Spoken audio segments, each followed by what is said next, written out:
this video series, you're going to learn how you can set up your own photo blog. I'm also going to give you some tips on how to monetize your new blog. Now, the first thing you're going to need to do is have a domain name and a hosting account to host that domain name. You can go to GoDaddy or Namecheap to register your domain name.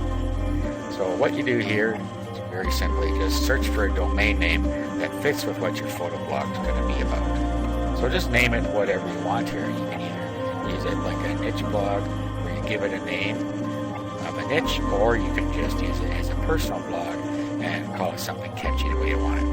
I already have a name that I'm going to use in mind. So what you would do at this point is you would go ahead and register that domain and pay for it, and then you have to get a hosting account for it. I suggest cPanel hosting. That makes things a little bit easier as far as installing scripts is concerned. There are different types of hosting package you can use. If you go to something like this site and you go to web hosting, you'll find that they have some plans that are very reasonable. This base plan is very good, $7.95 a month. You get unlimited domains, disk space, and bandwidth. That's a really good bargain. So you could order that one, for instance, and it's just go through and fill out the form, tell them what your domain name is, do the payment. And what they'll do is they will send you an email telling you what you need to set your name servers to. Name servers point your domain at your hosting account. Once you have that information, you can go back to your domain manager and you can set the name servers. Let me just show you what I mean by that. Okay, so this is what my domain manager looks like, and what I would do is I would just go and open the control panel here, and then I can change the name servers.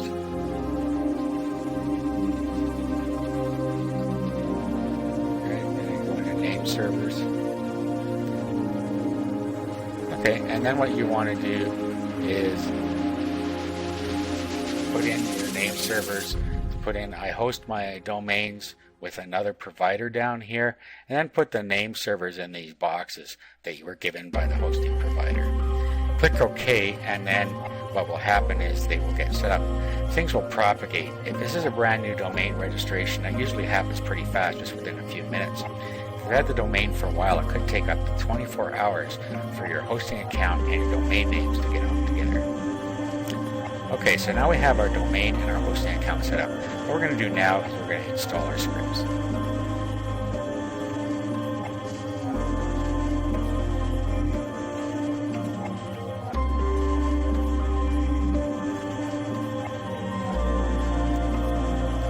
We're going to use WordPress for our photo blog. There are other photo blogging platforms out there, but they just don't compare to WordPress. I did look over a few of them, and they were lacking in several ways. WordPress is very powerful for a lot of things, and photo blogging is no exception. So what we're going to do is we're going to install the latest version of WordPress.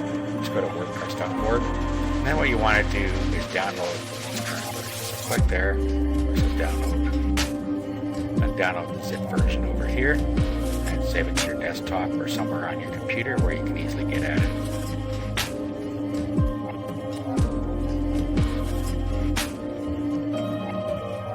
Once it's downloaded, if you want to unzip it, you can download a free unzipping tool called 7-Zip, and then all you do is you right click on the file, and then you use the 7-Zip option and then extract files. Windows also has a built-in extractor that you can use just by clicking on it, and then you can just say extract files. I like to use 7-Zip, it's much faster. So all you have to do at this point is click OK, and it unzips everything for you. At this point, we're ready to upload the script to our hosting account. To do that, you're going to need what's called an FTP client. There's one called FileZilla. It's free, and again, you can just do a search on FileZilla and download it to your computer, and then install it. Here's what FileZilla looks like after you install it. On the left side, you have your drives on your own computer. The right side is where your hosting account's going to appear. So all you have to do to get started, you can put in your host name here, which is your domain name, and then the username and password that you chose when you set up your hosting account or the one that they emailed you. and then just click Quick Connect and you'll connect up. There's also a Site Manager, and what you can do is enter your entries in the Site Manager, and then they are available time after time. So at this point you can just connect to your server. Okay, so here's my server over here, and on this side we need to find our WordPress install. So let's go find that. You just navigate through your hard disk here. Okay, here it is here, WordPress 2.92, and our files are inside the WordPress directory in there. So these are the files we're going to upload. On this side we need to be in the public_HTML directory, at least if we're using this hosting account. Your hosting provider will tell you where you need to upload your documents so they're visible on the web. They may be in public_HTML, htdocs, or they might just be in the root. So you need to find that out before you start. If your website doesn't show up after you've uploaded everything, that is why, because you haven't put it in the right spot. Okay, on this side, just click on the first one, then hold down the Control key and then click the A, and that'll select them all. Okay, and then what you want to do is right click, click Upload, and that'll start uploading everything to your server for you. Okay, so wait for that to finish. In the meantime, what we're going to do is we're going to go to our cPanel for our hosting account. So that's just your domain name /cPanel in your browser bar, and that'll take you to your cPanel account. At which point you should see something like this. Now, this is assuming you're using cPanel hosting. It may not be. But what we're going to do is set up a database. So if you're using cPanel hosting, it'll be something like this. If you're not, then you have to find the function where you can set up a MySQL database. Okay, so we're going to go to MySQL databases, and then we're going to create a new database here. Let's just call this pblog. You can call it anything you want, it doesn't matter. Okay, so we'll create the database. And then we need to create a username and password to attach to the database. So again, and then we'll give it a password here. Let's call it password.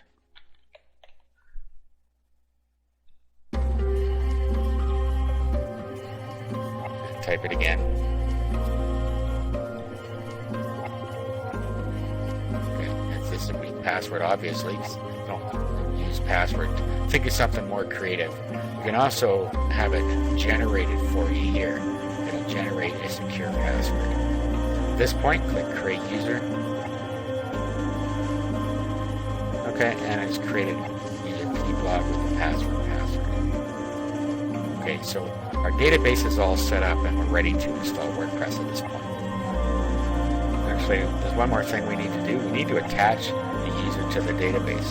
So if we go down here, it says Add User to Database, find your username in the drop-down list. So if you have more than one, it may be buried in the list. Same with the database.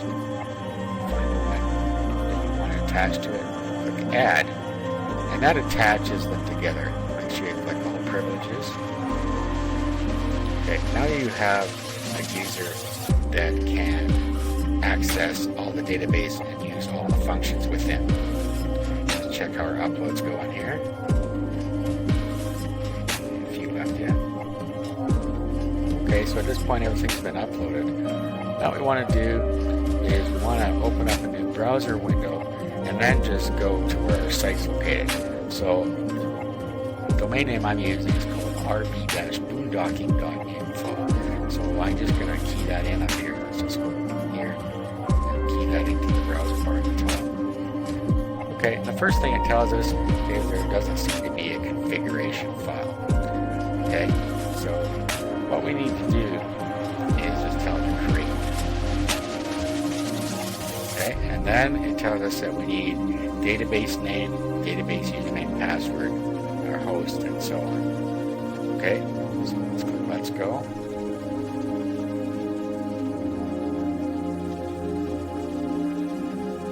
Okay, we put in our SQL database information in here. So we can get that from over here. So it's rb-boond_phblog. It's imperative that you take the whole thing, although we don't call it phblog. It appends some characters on the front so that's identified as being our database. Okay, so let's just copy this. And our database and username are the same. That's how I set it up. So we can do the same thing here. Just paste it in.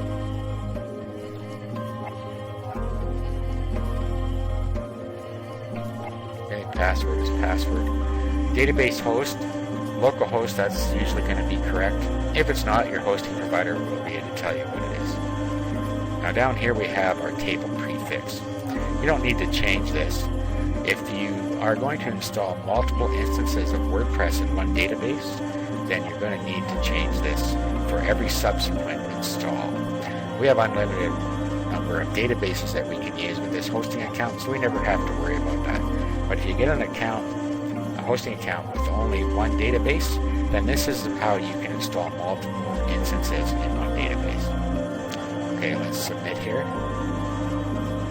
Okay, here's where it's trying to create the wp.config.php file, but it couldn't do it. The reason is because our folder is not writable.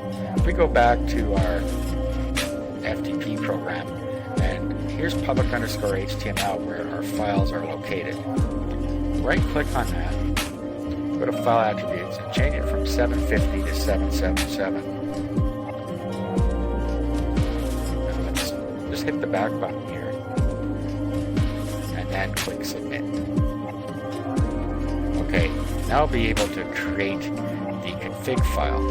When we're all done here, we're going to set the permission back to 750, so we'll run the install. And here we fill out the title of our blog, put an email address, and make sure that it allows the blog to be search engines is checked if you want it in the search engines. Then click Install WordPress, and it'll install. Okay, here it gives you your admin username and password. So copy this.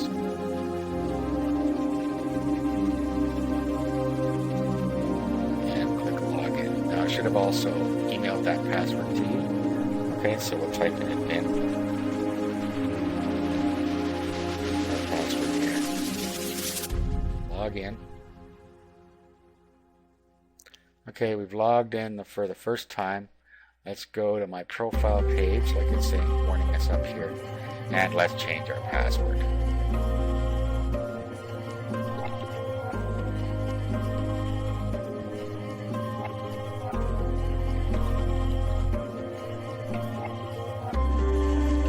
Data profile. Okay, and we're all set. Now, let's go back here. Let's right click here. File Attributes, set this back to 750 for security reasons. We don't want to leave that the way it is. Okay, our WordPress blog is now installed. In the next video, we're going to start setting up the essential plugins and get it to look the way we want it to look.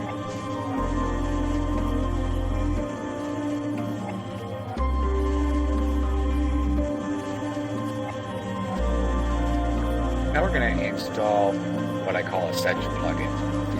Now, some of these are going to be for search engine optimization. If you don't want your blog to be visible in the search engines, and you don't want people to find it, in other words, you're sending a private blog or at least semi-private, then you can skip everything to do with search engine optimization. But in most cases, you're going to want to do that. Before we install the plugin, let's go to Settings and set a couple things up here. First of all, the default tagline just another WordPress web blog. So change that to something that makes sense for your photo blog. While we're in here, you can decide if you want people to be able to register for your blog and comment. And you can also set your universal time code here. Okay, okay, so let's get on with our plugins now. What we'll do is just go to Plugins. Even before we install anything, what we're going to do is we're going to activate the Akisnet anti-spam plugin. So we're going to click Activate there. Okay, now you must enter your WordPress.com API key. So click on that. If you don't have an API key, what you will need to do is go to WordPress.com and set up an account. They will then email you an API key. So just put your API key in here. And so I'll just paste it in here and we'll update. Now you can also have it automatically discard comments on posts older than a month if you want. Just check that if you want to have it do that. That way it's really hands-free as far as spam control is concerned. Alright, now let's go to add new, and this is where we're going to add our plugins. So what we need to do here is we're going to do a search, and we're just going to go to popular here, and this is going to be where we're going to find a couple of them that we can download right away. Okay, the first one is the all-in-one SEO pack. Okay, so just click install. Install now. Now here what you have to do is put in your FTP information. This is the same information you use when you upload your file. So basically, it is your domain name is your host name, your username and password for your hosting account, and connection type is FTP, and click proceed. Okay, so put that in there, click proceed, and it takes a little bit here, but then it installs it for us. Okay, so it's installed for us. We're going to go back to the plugin installer.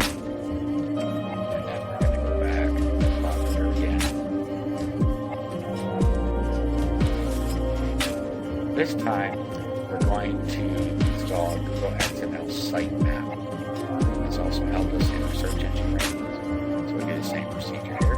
Install now. Okay, proceed. And install that one for us as well. Okay, so that one's installed as well. So if we go back to our plugin installed, what we can do now is we can activate them. So first let's activate the all-in-one SEO pack. Okay, and it must be configured, of course. Click here. And we'll go and configure it. Okay, so first of all, you think about making a donation. It's a good plugin. So if you use it on lots of your blogs, it's a good thing for you. We'll enable it here. And then we can fill out some of the stuff here. Now this is the homepage title and the homepage description and the keywords here. So you could put those things in there. That's really all you need to do with this plugin because the rest of it has been optimized already for you. For instance, post titles will have the post title with a pipe and then the blog title after them. This is optimized well for search engines. Okay, other than that, you don't really need to do anything else unless you want to. Okay, so go ahead and put information in here that's relevant to your site. Okay, so fill it out, and then we'll update the options. Okay, now the next thing we need to do is go back and set up some things here. So go back to the plugins. Now what we need to do is activate the Google XML sitemaps. This notifies Google of any changes to our blog. Gets it to come back and search for us. So let's go into settings here, and then let's go into XML sitemap. Okay, now before we go any further here, let's go to our files log. Click reconnect here to reconnect them. Make sure we're in public underscore HTML. Now what we need to do is create a writable folder. The reason we need to do this is because the sitemap needs to write files into a folder. And we don't want to unlock public underscore HTML to be writable to the world as a security risk. So what we're going to do is we're going to create a new directory. Right click, create new directory. You can call it anything you want. I just call it sitemap. I always do. Like that. Okay, then go and find sitemap. Right click on it. File attributes. And set to 777. Now we can go back here and we're ready to install our sitemap. Now, really all we need to do here is roll down to our sitemap location, which is right here. And right near the end, you'll see it says sitemap.xml. Right before that, put in the word sitemap or whatever you call your sitemap directory, and slash like that. Okay, so it says /sitemap/sitemap.xml. here.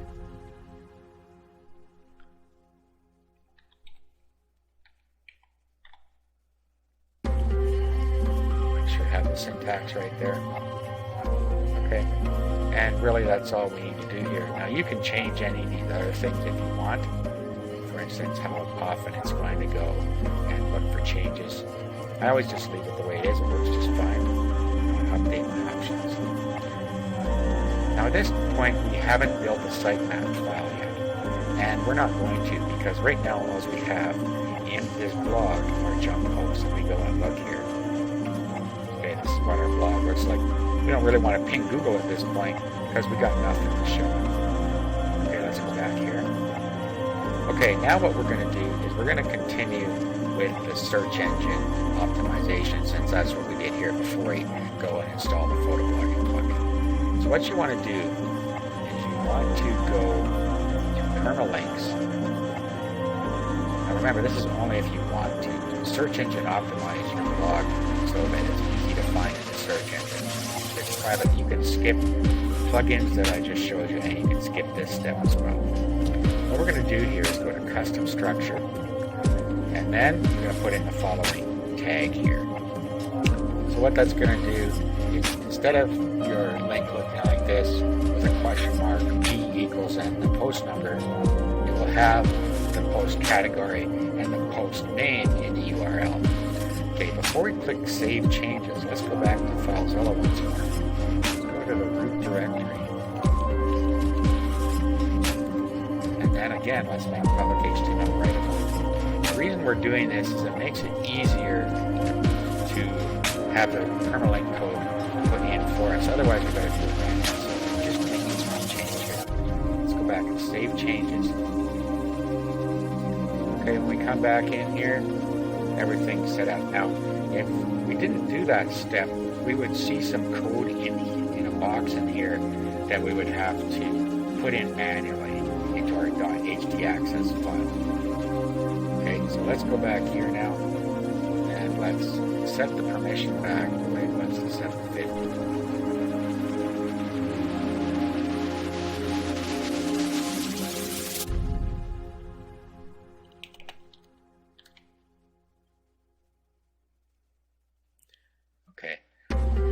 Okay, now what we'll do is we'll go and install a couple more plugins. What we want to do here is add new. Now what we're going to do is we're going to type in photo blog in here, all one word. That. So it's plugin. And we're going to use yet another photo blog. This is a really good photo blogging plugin. So click install.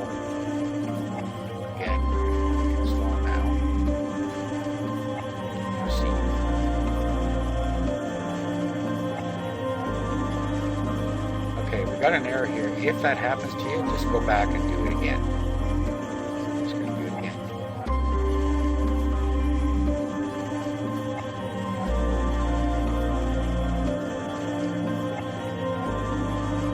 Okay, so there it is. It's installed for us a second time. So activate this plugin. Okay, that's all installed. In the next video, we're going to go over some setup.